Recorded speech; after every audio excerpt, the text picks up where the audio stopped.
Well, good morning. It is Thursday, July 2nd. Welcome to this time of devotions where we have the opportunity to look at Scripture together and explore. How does it speak to me personally? How does it speak to the issues of today?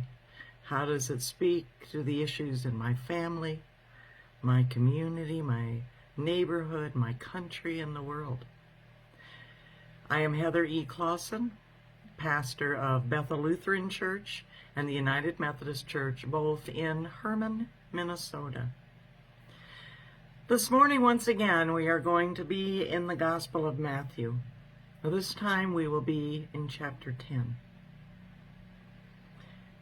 The scripture that I will be sharing this morning is probably not one of the most popular teachings, both in the time of the disciples as well as our time.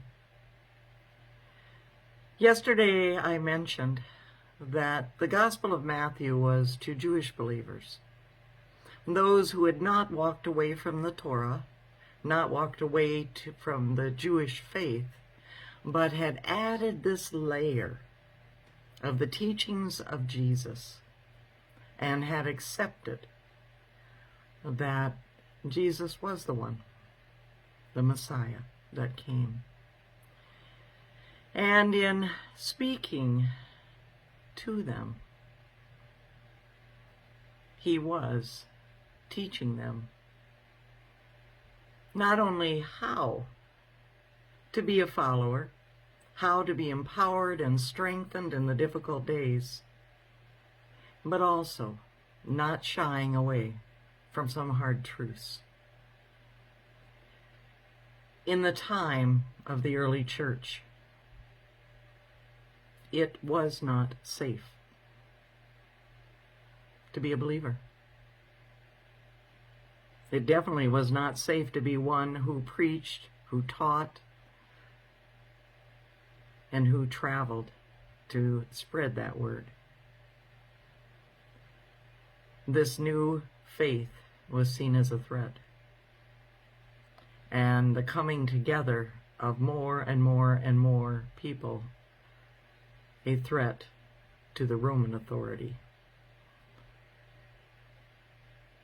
And it would be easy, when you feel that threat, to kind of back off a little bit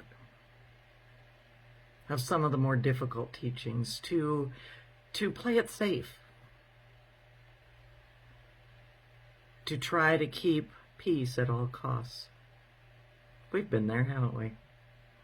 Often within families, and that's what this passage is speaking to. So let me share these words to you from Matthew chapter 10, beginning at verse 34. Do not think that I have come to bring peace to the earth. I have not come to bring peace, but a sword. For I have come to set man against his father, daughter against her mother, and a daughter-in-law against her mother-in-law. And one's foes will be members of one's own household. Whoever loves father or mother more than me is not worthy of me. And whoever loves son or daughter more than me is not worthy of me. And whoever does not take up the cross and follow me is not worthy of me. Those who find their life will lose it, and those who lose their life for my sake will find it. Not easy. Not an easy teaching. You know, in our lifetime, we've moved beyond much of the fire and brimstone preaching of the early days in this country. And sometimes that pendulum has swung a little too far. To embrace a Jesus who is always sweet, who always loves, which he does, and who seems to just be kind of laid back about some of the decisions we make. We like that sweet baby Jesus, especially Christmas. We like, to be honest, a message of faith that isn't hard, that isn't difficult to follow. And then Jesus jumps in the middle of everything with these words, and it's like, ouch. But it is the truth. You know, I think back to all that I have read on the Civil War. It's been a period of history that I have delved pretty deeply into. And what is exactly what you found? On the issue of slavery, houses would be divided. Some would be for the Union, some would be for the Confederacy. And we were not only a country divided, but we were divided within our families. Well, let's fast forward to today. How about in your family? What happens when politics comes up? Not too often do people listen to one another, even within the same family when we gather. We all have had that relative that you just kind of, when they start talking, you just kind of drop your head and pretend, this isn't happening and I'm not going to be into it and I'm going to ignore it. But there's a deep point that Jesus is making that has little to do with political decisions, but much more to do with what does it mean to be a disciple of Jesus Christ. And what it really means is that in some ways you are going to take sides. In the clear message of Jesus of who we are to take care of, how we are to take care of others, how we are to extend mercy and compassion and justice to all, and not make the decisions ourselves on who is in or who is out. And when we speak of family, we often do speak not just of our biological family, but our church, our faith family. And we all have lived through over our lifetime, if you've been around long at all, where sometimes even within the church there seems to be this social hierarchy. And sometimes there's a hierarchy based on who has and who has not. So what's the bottom line of who's our family, and where does that sword cut? Well, very easily, the one Jesus is saying, the ones who are a part of my family are the ones who do God's will. And it is that sense that when we do not, we ourselves have taken that sword and separated ourselves from the family of God. And so he says that you have to take up your cross. Now, quite often over the years, I've heard people talk about the struggles and trials in their lives as their cross to bear. That's not exactly what it seems that Jesus is talking about here. Think what the cross was. It wasn't a symbol like we do when we wear our cross. It wasn't a symbol when we walk into places of worship and the cross is there. In the time of Jesus, it was how power humiliated, punished, murdered people. And why? So that nobody else would dare to do what they had done.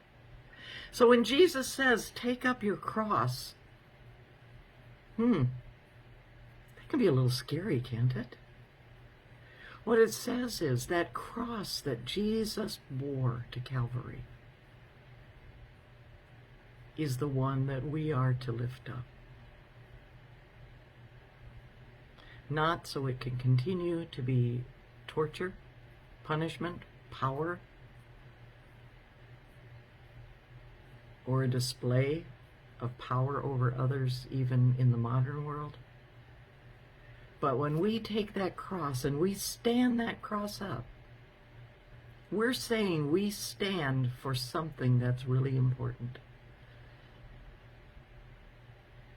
And Jesus says sometimes it won't be easy to do the right thing, to say the right thing, to bring justice in the right way.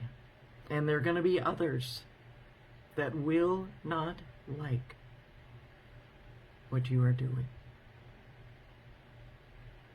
And so he gives the warning to the followers then, and of course to us today, that the call is not an easy one. It's not one that we can sit with the tender, smiling baby Jesus, but it is a call to stand up. Stand up for those who have been pushed to the sides of society, who have been judged as less than others. We can think people of color,